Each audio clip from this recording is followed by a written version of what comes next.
Okay, let's talk about the second noble truth. The truth of the cause of suffering. So, sometimes it's stated as desire is the cause of suffering. And interestingly enough, some people interpret that to mean, oh, well, desire is a bad thing and therefore I'm punished for desiring, so that's why suffering happens to me.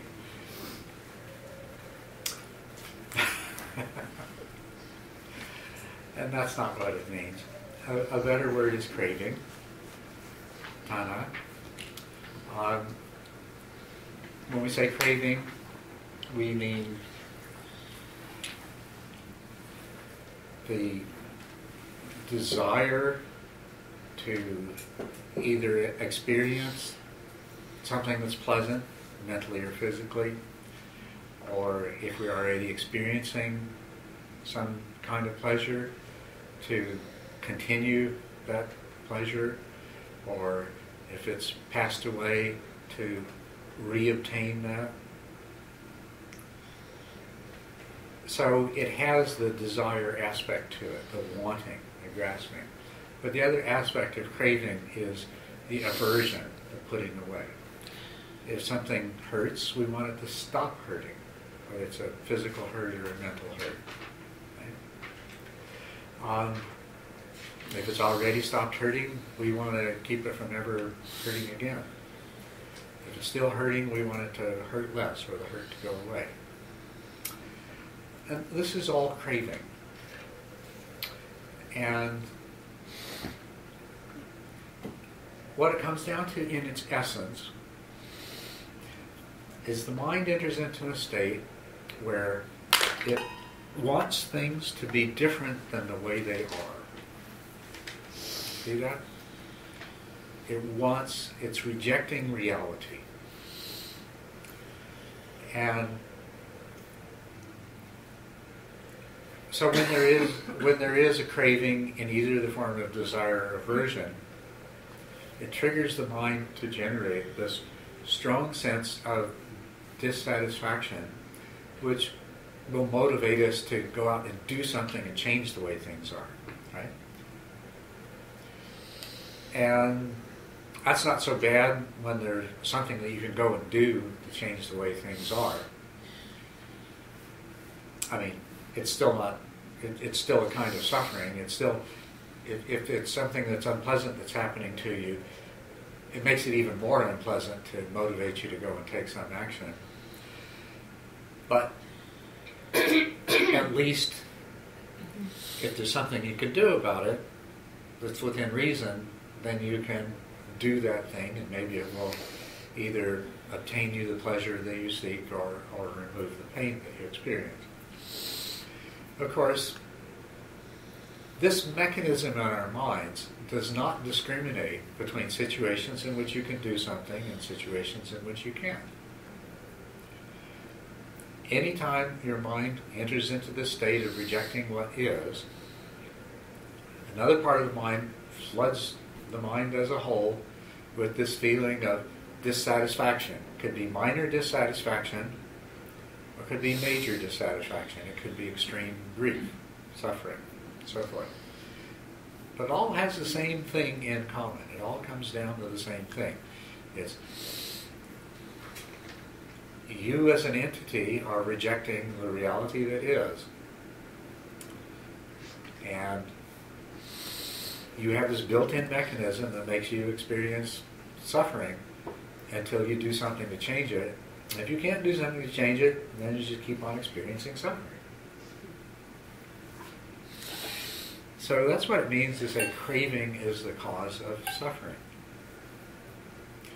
And I want you to notice that one of the ways that we could translate dukkha is as dissatisfaction or unsatisfactoriness. And what does it mean to reject the way things are? It means to be dissatisfied. So these two, they are different, but they are so closely intertwined that sometimes it's really hard to distinguish between them. It's hard to distinguish the difference. And as a result of this, we sometimes don't recognize that the pursuit of pleasure actually is suffering. It's only when we put a huge amount of effort into getting what we want and we're thwarted, then we feel that it's suffering. But the fact is that as soon as we started wanting whatever it is we wanted, we were experiencing a subtle degree of suffering. And if we'd gotten it, then it would have gone away for a brief period of time, and then some part of my mind would have recognized that, hey, this isn't going to last, and so we start trying to hold on to it, and so then we start suffering again. So whenever there is craving, there is some degree of suffering, because the two are essentially synonymous. The only reason craving is present is because you want something that is not, or you want something that is to cease. And that state of wanting is in itself the suffering. And so the suffering, the dissatisfaction is always going to be there. Maybe subtle, it may be extreme, maybe anywhere in between. But where there is craving, there is suffering. Does this make sense to you? Does anybody hear that this doesn't make sense to you? More of a question of clarification. So I've noticed that sometimes there's like, well, first let me just call it a desire for something. And sometimes it arises, and it's less of a kind of like craving and more of like, oh, wouldn't that be nice? Maybe even like a fantasy or daydream, you know? And there's like a certain pleasantness to that experience, of that arising. It's like just that imagining it. It's like, oh, that would be so great. And sometimes that then leads to this like, I need this, kind of clenching. And sometimes it doesn't, and it's just there in a very kind of pleasant way. So my question is, are there different components of this where like one's cool and one's not in the sense of creating suffering? Or is it just that even in the pleasant daydream kind of aspect of desire, there's still a very subtle piece of suffering that I'm not quite picking up on? Well, in some cases there might be some subtle aspect of suffering. And in some cases also too, although there may not be suffering in the moment, you're creating the seeds for future suffering. I'll come to those. But let's just back up a little bit here. Now, a friend of yours might experience some great good fortune, and you would feel really happy for them. Or a friend of yours might be in a position where they might possibly experience great good fortune, and you might experience a profound wish that this would happen. I hope it turns out. Now, that's not quite the same thing. The craving we're talking about, the word that we translate as craving, tana, actually means thirst. It is self-centered, self-oriented, and it is a kind of dissatisfaction that is essentially compulsive. It's not entertained lightly up here. It's coming from down here as a compulsion. You know, thirst. You want some water, and you want this parched feeling in your throat to go away. You want it to stop. And so there are different dimensions of this. So to hope that things turn out well for your friend, just like being happy that they have if they do, is not the same thing. It doesn't have that same stuff, and there's no compulsion in there. There's no drive. And the affective quality that you experience as a result of wishing your friend well is actually, it's going to make you feel pleasure rather than feel pain. So it's different in that way. Some kinds of fantasies are similar to that. The you now may hold the wish that some future you experiences some reward. And that can be held in that same very light and gentle way. To the degree that it's not, to the degree that when you hold this fantasy, that you feel down there something tightens up and wants to do something about it, it's a very mild form of suffering, but it's suffering. Also, to the degree that you repeat that, you are building up within you a stronger and stronger attachment to whatever this is that you're fantasizing about. And I know everybody in this room has had that experience many times, right? Until it started out as a nice thought, but then it comes as a painful need. And if it's a need that you recognize can never be satisfied, it's a really unpleasant need, right? So it can definitely become the kind of craving that leads to suffering. But yeah, that's another problem with the word desire, is that when we're talking about desire as a cause of suffering, we're talking about the compulsive, self-oriented drive. And it can be very confusing, because if we say desire is the cause of all suffering and we'd all be better off without desire, and then somebody always says, what about the desire to become awakened? I likewise, what about the desire for my kids to be well and healthy, or the desire for this, or the desire for that? In the Pali language, there is a distinction between tanha, which is the kind of craving that we're talking about here as the cause of suffering, and chana. Chana is, that would be your desire for enlightenment. That would be your desire for the well-being for other people. That would be your desire for a world that lives in harmony. Of course, it might be mingled with a few other things. That if I lived in a world in harmony, my problems would go away. But but nevertheless, there is this difference. It is a very wholesome. It is a very positive, well-wishing, or it's a wishing that is not the kind of compulsive desire, of a pain-producing desire. Okay? Yes. Are you going to at some point deal with the phenomenon in Western society of materialism and the constantly proliferating list of things that we gotta have? And how to, if the Dharma is going to take root in Western society, it seems to me it has to deal with that. Yes. Materialism.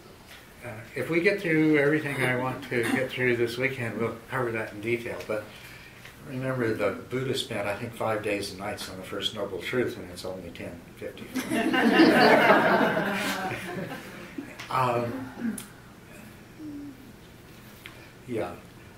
This has to do with the third truth, with overcoming the root of craving. The third truth is that a complete cessation of craving, of suffering is possible, because a complete cessation of suffering is possible. But the cessation of, did I say that right? Anyway, suffering is possible because craving can be overcome. But that is only possible because the cause of the craving itself needs to be overcome, which is the delusion. And our grasping after material things as a source of happiness is a very important part of the delusion. Our grasping after anything external to ourselves as the source of happiness is a very important part of the illusion. So we will be talking about that. Anyway, there's a little bit of subtlety to this, but I think you can penetrate it pretty easily. That if you understand what we mean by craving, you can look in yourself and you can affirm that craving and suffering are connected in this way. That even when there's a little bit of craving, there tends to be either suffering that you are consciously aware of in the moment, or else it's planting the seeds for suffering that is going to come. And so my question is everybody clear on that? Makes sense? Are we ready to go on beyond that? Yeah. What are the two words in Pali, the craving and Chanda. desire? Chana is the craving. The two words, okay, the words are tanha. Tanha is the unwholesome craving. That's desire, which includes desire for something in its self-centered and grasping sense. And the other is chanda. And chanda is a wish. It's a recognition that things could be in a good way and a wish that they would be. And it even generates a willingness to make effort to make that happen. But without the suffering producing attachment and compulsion. Yeah. Yeah. Could you, for the second noble truth, could you use the sentence, I can't be happy until fill in the blank, or I can't be happy unless fill in the blank? Yeah, exactly. Yeah. As whatever you want to put in those two blanks, there's a reason why I can't be happy right now. Yes, that's right. That's the kind of story that we tell ourselves. The attachment to material things. I'll be happy when I have this. And what you don't realize is I'm making myself not happy until that happens. Just a question. Seems to me that what you said is describable as yet another one of these spectrum situations, where on one end of the spectrum, the craving you are experiencing is for yourself. On the other end of the spectrum is a craving for positive things for someone else. Okay. Is that a reasonably accurate? Well, actually, you've touched on a very subtle point here. It appears to be a spectrum, but in fact, it's not. The two things are distinctly different. Because, see, when you wish when you wish well for another as other, that is completely and purely wholesome and produces no suffering at all. But when you wish someone else well as an extension of yourself, then that's that other kind of craving. You want good things for your children, right? But that's not really quite as selfless as, if we reflect a little bit, there's a lot of our own attachment in that. Why do you want your child to do well in this particular way? Even when sometimes your child really doesn't want to, they'd much rather try to do well in this other way. It's because you are seeing them as a projection of yourself. So you're wanting something for yourself. To the degree that that's present, then you have, that's the unwholesome, suffering-producing craving. Now, you can, in one and the same moment, have both of those. And so you've got a mixture. You've got oil and water, and they're shaken up, so it's hard to tell one part from the other, or they're all mixed together. But they're still two distinct things. And so it appears that they're on a spectrum because they can be mixed. Because any well-wishing for others or any aspiration that is of a noble sort can also be mixed with a self-centered craving. Does that make sense to you? But it's they are like oil and water. They are different. They're not on a spectrum. They're two distinctly different things. Chanda and tanha are not two ends of the spectrum. So I'm glad you brought that up, subtle point up, so that we can clarify that. So, okay. Any other questions about what we talked about here so far? Then let's go on with, there is another very important way in which craving is a cause of suffering. We go through our lives, and you realize, you do realize this more and more as you practice, as your mindfulness and your clear comprehension improves, you realize more and more that you're doing and saying things constantly out of craving. As a matter of fact, you may experience a bit of a shock at some point in your spiritual career when the load of that hits you, that my entire life, everything I've been doing and saying has been entirely self-centered and selfish. It's because I wanted something or I wanted to avoid something else. Then, if we examine the things that we do and say for this reason, and we're honest with ourselves, we start to notice that a lot of in order to obtain the gratification that we're seeking, a lot of the things that we do and say have impacts on other people that are negative, that cause not just other people, other beings of all sorts, that are creating some degree of harm, some degree of pain, contributing to some degree of suffering. You see that that's true? And of course, you look at the world, there is so much suffering in this world that is unnecessary, that doesn't need to be there. So much pain that doesn't need to be there. And what is the cause of all of this completely unnecessary and ultimately avoidable pain in the world? What is the cause of it? Guess. Fear. Greed. Tana, craving. Somebody, it is fear. Fear is you're wanting to avoid what you're going to see as painful. It is greed. It is lust. It is all of these other things. So, even being the wonderful, nice people that we are, we know we do hurt others, and we know we hurt other beings. But we also know that in the world at large, craving has gotten way out of control. And that there are individual persons who, for their own satisfaction and reward, will do things that inflict just enormous amounts of misery on countless other beings. And it's happening all the time.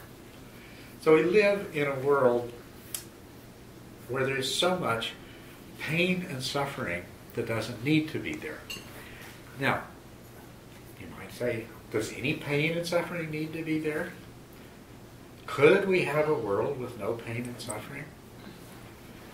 And maybe you hope that I'm going to say yes, but I'm not. It's not possible. It is not possible. Remember, pain is inevitable. And so long as there are sentient beings ruled by craving, when they experience pain, they are going to experience suffering. And they're also going to experience other kinds of suffering that are not related to pain. So, if we imagine things as perfectly as we can, we still have a world in which there's pain and suffering. So let's think of that as the unavoidable pain and suffering. In a sense, the necessary pain and suffering. In the sense that beings like ourselves can't live without that. Now, yes. In the time of the Buddha, there was another great teacher named Mahavira. And there's a lot of evidence that the Buddha spent a little bit of time studying with him. And his followers today are called the Jains. At the time of the Buddha, there was a sizable number of these among the ascetic wanderers. And they were dedicated to not causing any pain and suffering at all. This was their aspiration. So they carried with them a filter, and they wouldn't drink a mouthful of water until they'd filtered it so that there weren't any tiny insects or microorganisms that would be destroyed when they drank the water. They put pieces of cloth over their face so that when they breathed, the same thing, they wouldn't breathe in tiny insects or other microorganisms. And they carried a little broom with them, and before they would place their foot, each step, they would sweep the spot so that there wouldn't be anything that they would step on and crush. No ants, mites, anything like that. And they did the best that they could, but in that school of thought, they too realized it's impossible for organisms like us to live without causing some degree of pain and suffering. No matter how carefully you sweep the ground before every step, no matter if you filter the water and filter the air, no matter how careful you are about what you eat, you're still going to cause some pain and suffering. Right? And they took this to one extreme, whereas the Buddha said, let's avoid that extreme, and he found a middle path. The extreme that they took it to was that the highest spiritual practice possible was to sit down in this spot and not move and not drink and not eat until you die. Because that is the only way that you could cease to cause pain and suffering to other beings. And the Buddha felt like that was too extreme. So instead what we have to do is to recognize that it is the nature of life. Life feeds on life. Life competes with other life for resources. Even taking up space, when we step on an ant, it's because we needed the space and the ant had the space, so we squished the ant into a smaller space and had the space we need. Right? So, it's the way things are. So what can you do? You can make it your purpose to try your very best to be aware of the impact of what you do. And we'll talk about that. That becomes a very powerful practice. That's really what the practice of virtue is about, what it's based on. But anyway, back to the second truth. Craving is the cause of our own individual suffering, and it also causes us to act in a way that we cause more suffering than need be. There's a lot of unnecessary and otherwise avoidable suffering that we cause purely as a result of our craving. Okay? So craving is the cause of suffering. Now, this is, you can agree with me because it sounds reasonable. It seems like everybody does. It is reasonable. It's logical. But to really be of use to you, it needs to be something that you have some direct experience of. And this is an important part. When the Buddha taught the second truth, as a part of it, he taught this, the practice of identifying the craving that is the cause of your suffering and discovering that it is the cause of your suffering by letting go of it. If you can let go of it for a moment, the suffering will go away. A lot of you probably already know this, but it's something that deep down in your psyche, this isn't known and understood. And the more you experience that, the more deeply it will be known and understood. And the more it will shape your experience and the way you see the world. So it's something that you need to affirm, even though everything I've said makes sense, even though you can study the handout, study the sutras, and nod your head and say, yeah, I can see this is absolutely true. You need to have that direct experience that it's true. You need to practice discovering the craving, the resistance, the rejection that is causing your suffering in the moment, and practice letting go of it just so that you can verify that, yes, for the however long I'm able to let go of it, the suffering goes away. A very important practice. Now, we talked about the relationship between pain and suffering. And as I said, Shinzen likes to express this, that pain times resistance equals suffering. And in mathematics, if you multiply by 0, you get 0, right? So that means if there were no resistance to the pain, if Shinzen's right, there should be no suffering. It's not just Shinzen, if the Buddha's right. If what we're talking about is right. There should essentially be no suffering. And this is what I want you to discover. Now, what you're going to find, the pain is an easy one to work with. Because we know what the craving is right away. We want the craving is for the pain not to be there, right? And we don't have to look. And so pain is an easy one to work with. And it can teach you so very much. As a matter of fact, one of the wonderful gifts is that when you sit in meditation, you go through a period where there's a lot of pain associated with sitting. And this is the opportunity for you to really come to understand the first and second truths by dealing with pain. To find that how much suffering pain causes you is directly proportional to how much you resist it. And that when you accept the pain and cease to resist it, there is no suffering. There's just an unpleasant sensation.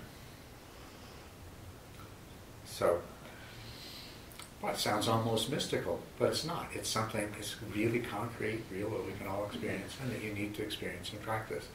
And it will really make this solid and clear to you. So, now I'd like you to also do this in the rest of your life. If you take it as, if what the Buddha says is true, and I need to find it for myself, if what the Buddha says is true, anytime I become consciously aware that I'm experiencing suffering, there must be some craving that is the cause of it. If he's telling the truth. Not just sometimes, but always. It must always be true. So therefore, if I can look in, and if I can identify the craving, if I can find what there is about the reality of this moment that I am resisting and rejecting, then I will have identified the cause of my suffering in this moment. And that if I can let go of that and accept what is, then my suffering should cease. And that's the thing that you need to do. Now what you are going to discover is that initially, like I said, pain's an easy one. You always know what the craving is there. The other kinds of suffering you experience, it's not going to be so obvious, and you're not always going to be able to figure it out, or what you think you figured out isn't necessarily going to be the right thing. But you'll get better at it. You'll get better and better at recognizing the craving that is behind the suffering that you feel. You won't always succeed in letting go of it. Sometimes the mind just grasps so strongly onto something that you can't interrupt it even for a moment. But many times you will. And every time you do, every time you let go of it, you will discover the truth of this. That craving was indeed the cause of your suffering, that when you come to a place of acceptance and let go of it, the suffering goes away. Now we'll get into the end of suffering next, the third truth, the permanent cessation of suffering, and the eightfold path that leads to the permanent cessation of suffering. And it's really important because one of the other things that you're going to learn doing this practice is that you, as I already said, you can't always let go of the craving. So you can't always make the suffering stop. And even when you can, it doesn't stop for long. Sometimes it's only just for a very brief moment. Because the root of the suffering remains, the root of the craving remains in place. So you can cut it off above the ground, but a few seconds later it's put up a new shoot and the suffering comes back. So that's what we're going to look at when we get to the third truth, is what you have to do to achieve the permanent cessation of suffering. So, what you're going to learn from this is not just that craving is the cause of suffering and that the end of craving is the end of suffering, but you're going to learn that it's more than just holding this idea in your mind intellectually as needed to make any really serious, valuable use of this. It's not enough just to know it, even knowing it from your own experience. Because after all, is it that much better to be able to go through your life seeking the cause of your suffering and then letting go of the craving just to enjoy a moment's respite? Sometimes it can be very good and very helpful. When you're experiencing, you can get good at this with physical pain. Long before you become capable of dealing with the other kinds of mental suffering, you can come to a place where you do not have to suffer due to physical pain. And anybody who has any sort of chronic problems that produces persistent pain, this is the most valuable, wonderful thing that you can use to overcome the suffering that's associated with pain. But to really overcome the suffering, we're going to have to look at the third and fourth noble truths. There's a lot of work that's going to have to be done to get to the place where that works, where it becomes effective.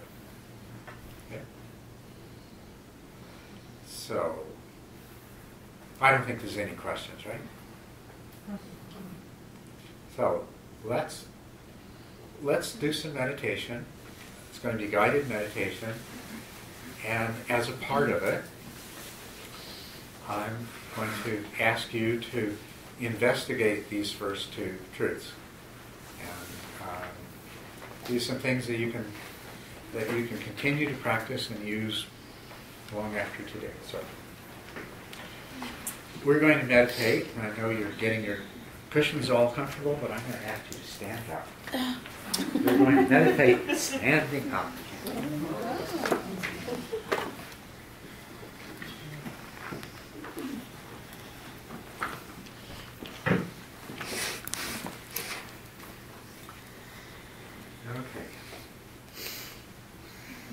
So, just to begin with, get your feet in a comfortable position.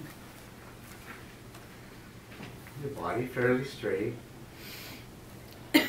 Decide what you're going to be most comfortable with doing with your hands. You might let them hang by your side.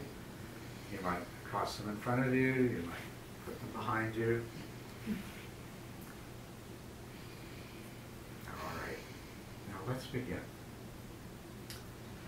So close your eyes. Take a deep breath. Let it out. And become fully present.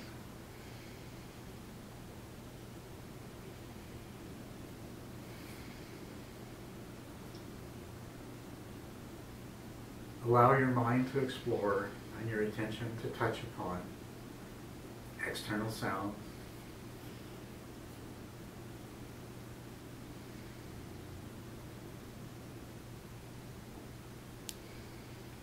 the feeling of the air on your skin,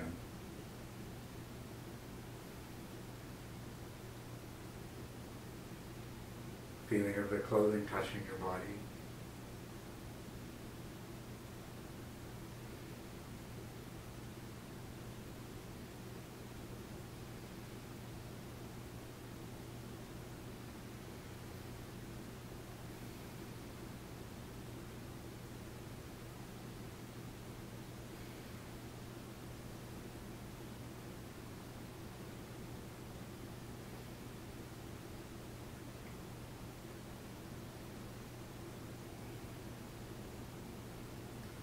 and scan your body. Don't move. Explore the sensations of your body.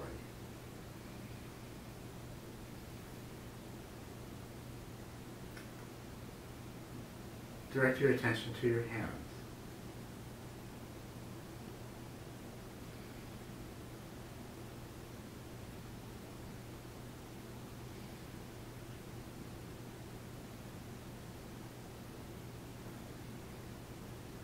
direct your attention to your legs. They've probably already been asking for attention.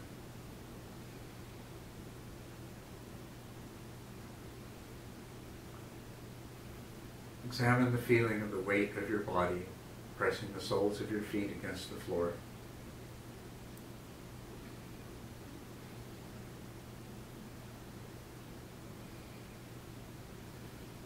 Notice the tension in the muscles of your legs.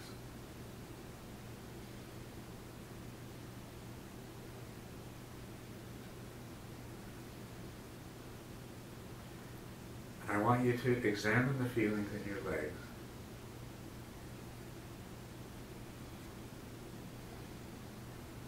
Identify them as pleasant or unpleasant.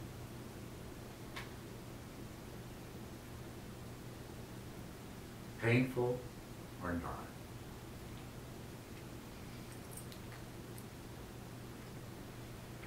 And watch your mind's reaction to the sensations that you're observing.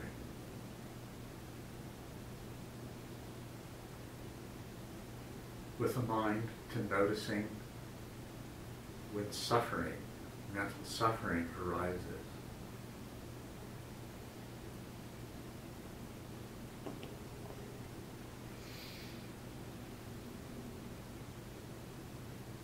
I'm going to let you do this on your own for a little while. But what I want you to do is to keep exploring both the physical sensations and your mind's reaction.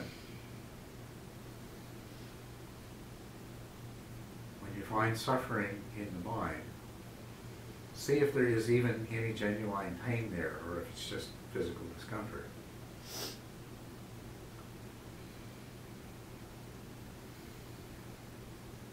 Because sometimes your mind is going to suffer just because of the thought that if I keep doing this, it's going to be painful.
Direct your attention to the sensations of breathing at the abdomen. Anchor your attention here. Allow the melodrama going on between your legs and mind to continue in the background.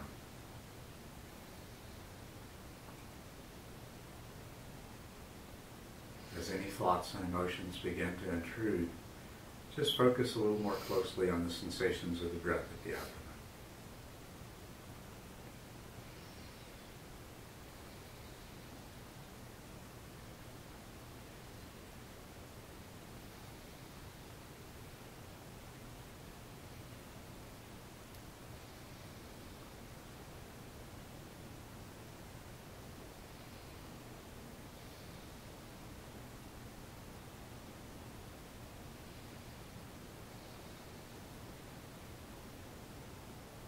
Notice what changes when you focus your attention on the breath of the abdomen.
Scan your hands, your arms, your shoulders and chest, your head. Examine the sensations present. And in particular, I want you to notice any sensations that are pleasant. And hold an awareness of those pleasant sensations.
direct your attention to the soles of your feet and examine the sensations there very carefully,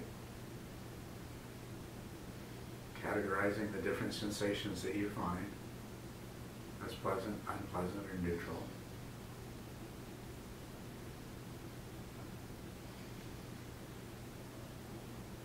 And as you do so, continue to hold those pleasant sensations in your upper body, in your awareness, even as your attention is examining the soles of your feet.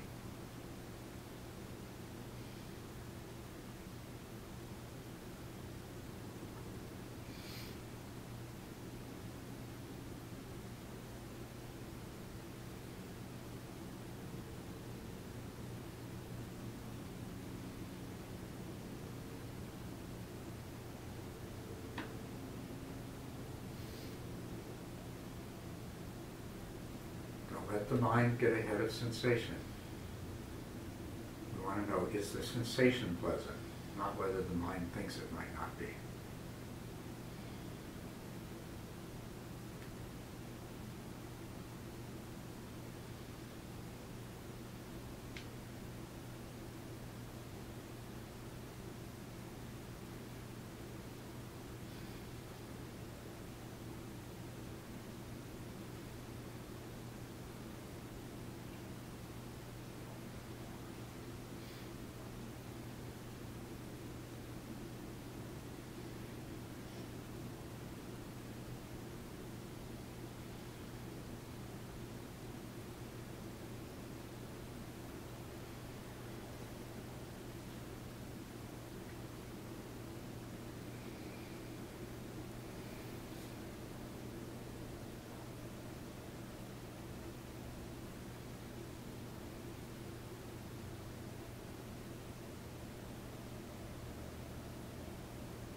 Take your time with this.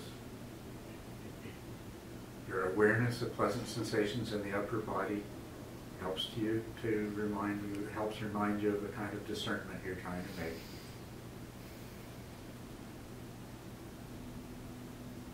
You want to determine whether the sensations in your feet are truly pleasant, truly unpleasant, truly neutral in and of themselves.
And when you're ready, I want you to examine the sensations in your legs and hips and low back in the same way, distinguishing between what is pleasant, unpleasant, or neutral in itself and the mind's reaction to those sensations.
both painful and pleasant feelings in your body.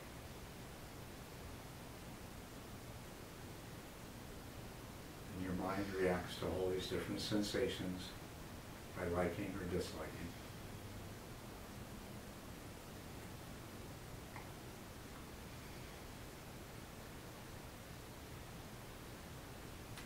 And the actual experience in any moment is a combination of both.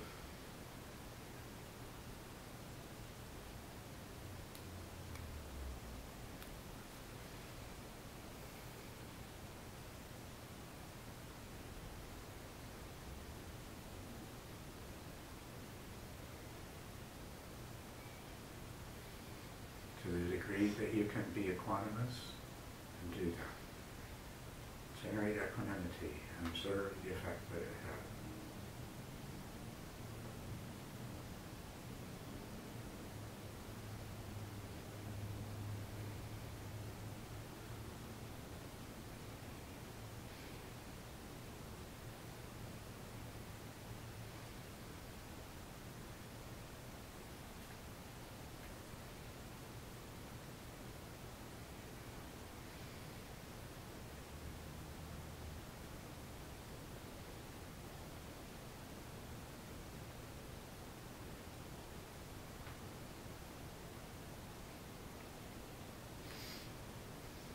Shift your attention to your nose. The gentle, neutral, or even pleasant sensations of the air moving out of your nose.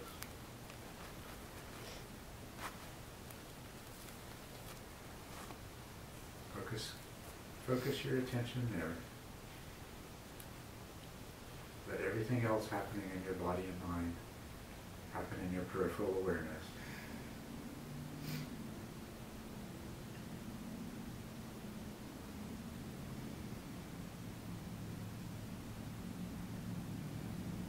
Do notice the effect of attention.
Just let go of all resistance and be with the sensations of the breath moving in and out of the nose.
Please sit down.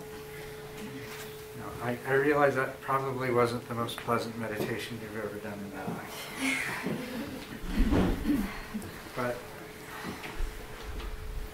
the idea is to learn a few things. To some extent, hopefully you verified some of the things that we talked about earlier. But one of the most important things that I hope you learned from it was that you can use your mind to explore these abstract theoretical ideas and verify them for yourself.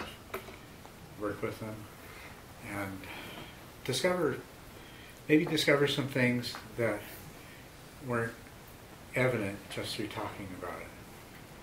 Does anybody have anything they'd like to say about what we just did and their experience of it? So earlier, when we were prior to doing it, I had the thought that, well, some of the internal experiences I have might just be as abstract as resisting. It may sound dumb, but let's go with it for a moment. And so what was nice about standing, especially toward the end, as my upper back and lower back started to really get annoyed, is I stopped thinking about resisting. It was very nice, thank you. Thank you. Anyone else have anything they'd like to contribute? Yeah. I'm not sure it's a contribution, but it certainly did happen to me. I suffer from a condition called vasovagal syncope. Mm-hmm. And one of the triggers for that is standing still. And what it does, if it happens to me, is I'll be on the floor and faint. And I spent the entire meditation in fear. In fear. Or falling. Yeah. Wasn't fun. No.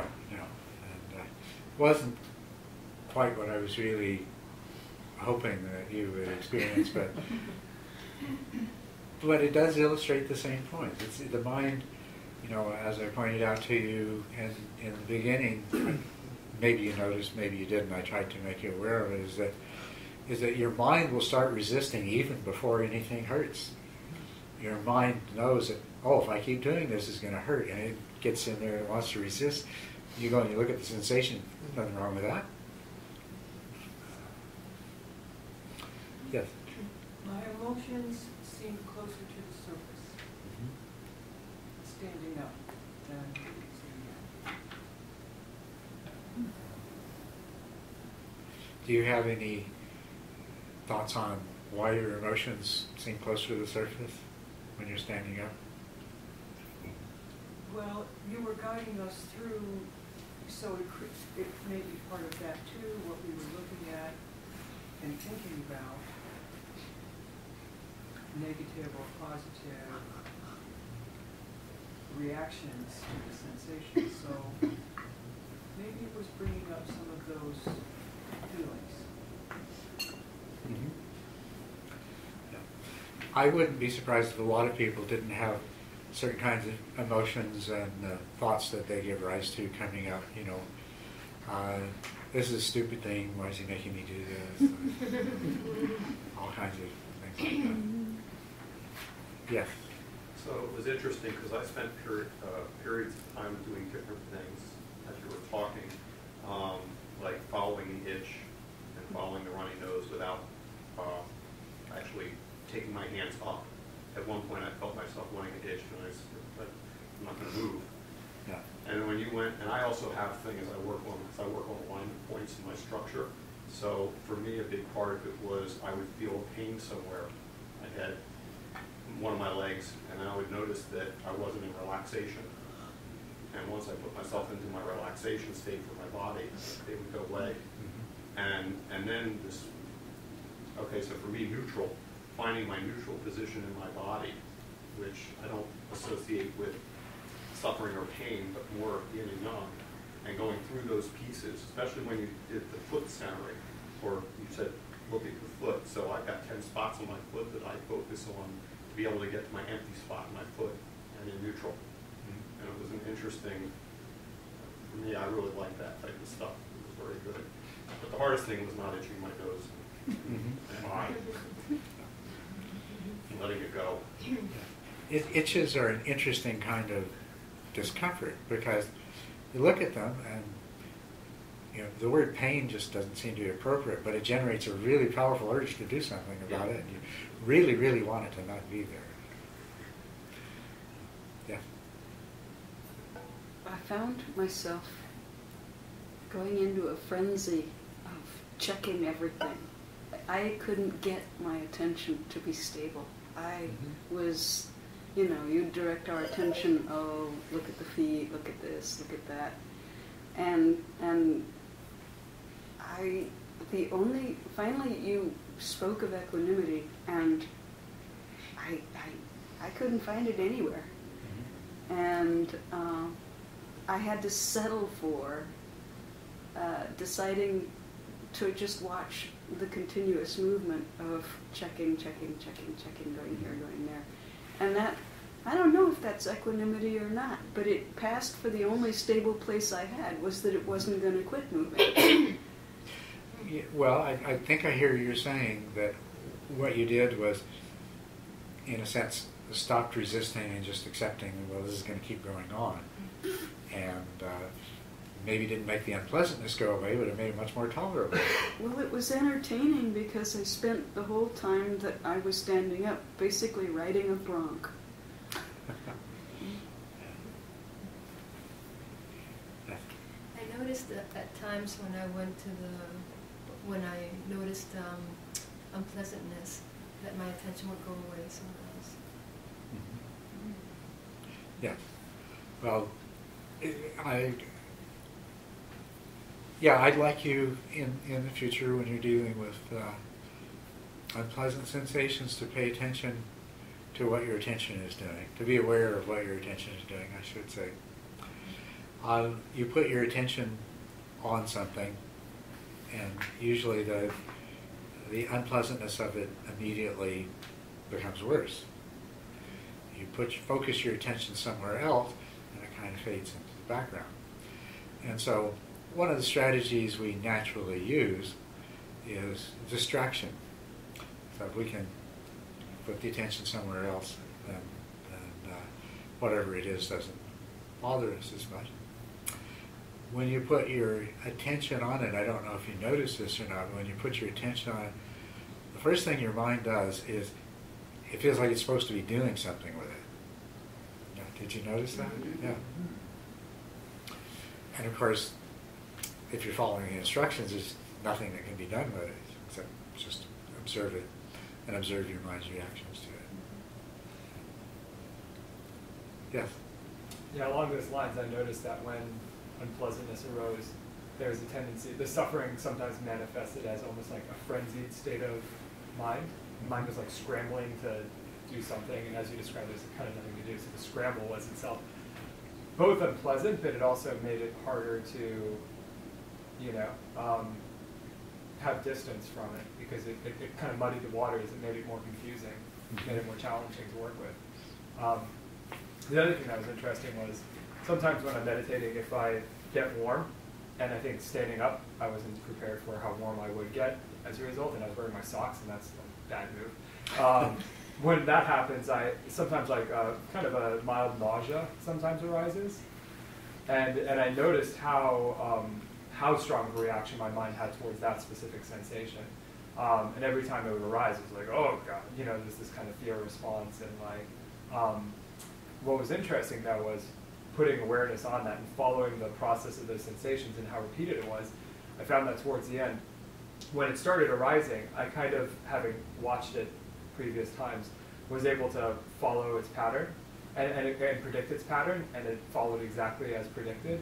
And there was something about that predictability that made my mind so much more at ease with it. It kind of, I think, gave my mind a sense of like, oh, I really am in control, kind of thing, which let off some of that fear and scrambling. Okay, yes. it's not a question. How with what we were doing with the standing meditation relate with the concept of if you're in the now and you're looking at what your body's doing in the now and aligning and doing that, but not wandering because you're in the now in terms of what the body's experiencing. How does that really relate to what you're talking about in pain and suffering, which is more of a not be here now because you're intellectualizing something? Yeah, when you were standing there, I'm sure you were very much in the now. And although one of the strategies the mind might employ is as distraction is to leave the now, because the now is where the discomfort is. But meditating in that way is going to bring you very much into the present, and it's going to keep you there for the most part. And obviously, not everything about the present is necessarily that nice. So it's funny, sometimes I'll read magazine articles about meditation or something, and they're talking about as if you could only be present, everything would be wonderful. That's not really what it's about. It's about, if you can be present, you can discover what's really going on, and that's what I'm hoping to make everybody really aware of. Meditation is training your mind so that you can control your attention and use it effectively, and so most especially so that you have powerful mindful awareness, which will allow you to learn and discover things. And so in this practice here, you were being in the present, you were using your attention, and you were using mindful awareness, and hopefully you were investigating and discovering. And this is really what it's about. Even in the process of training yourself in attention and mindfulness,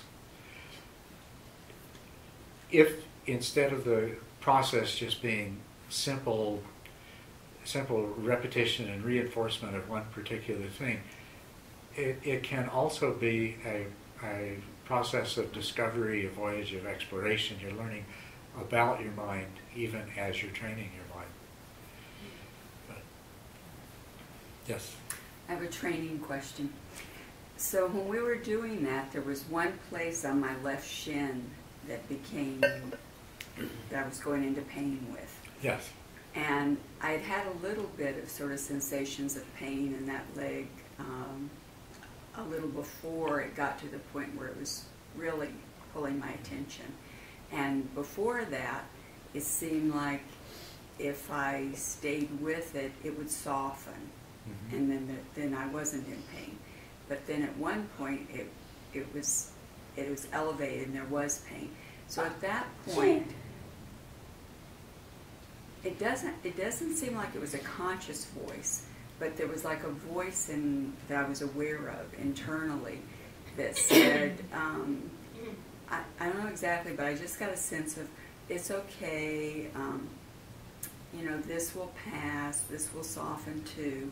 Now, is that something that is sort of productive in the process, or not so much so? That's something that's very productive in the process of dealing with pain. Uh-huh. Yes. The suffering comes from craving, and the craving is self-centered. What we usually do when we direct our attention to pain is we identify with it. We make it, very strongly self-centered, which only makes it worse. To the degree that you can be objective about it, not identify with it so much, it changes the quality. It changes your relationship to it, and there's not so much of that suffering-inducing craving part to it. So what you were doing is you were taking a more objective perspective. That other voice, was really trying to separate you from the identification with it and allow you to be in a more objective relationship with it. And that's a very important part of dealing with pain. And it's part of the process by which we learn and explore and discover about pain. Good news, the rest of the meditations I lead will be sitting down. You don't have to do this anymore. Maybe that's relief. But unless you've already reached the point where you're past pain, your meditations are going to be associated with pain. And hopefully from this point on, you'll never again approach that with dread, but rather you'll see it as an opportunity. That it's an opportunity actually not just to explore the first two noble truths, but actually all four of them. You'll see as we go along. Because it's all about coming to grips with reality. And this is reality. And you sit down to meditate and you're putting yourself face to face with isness for a little while, doing your best not to disappear into fantasies of the future or the past or elsewhere. So everything that happens is an opportunity. Everything that happens is important. So, take advantage of it, learn from it. Okay. So hopefully you did learn some things about the first two noble truths. We'll take a break for lunch now. We'll return in an hour, and we'll get into the end of suffering. Glad that's over. All right, and see you later.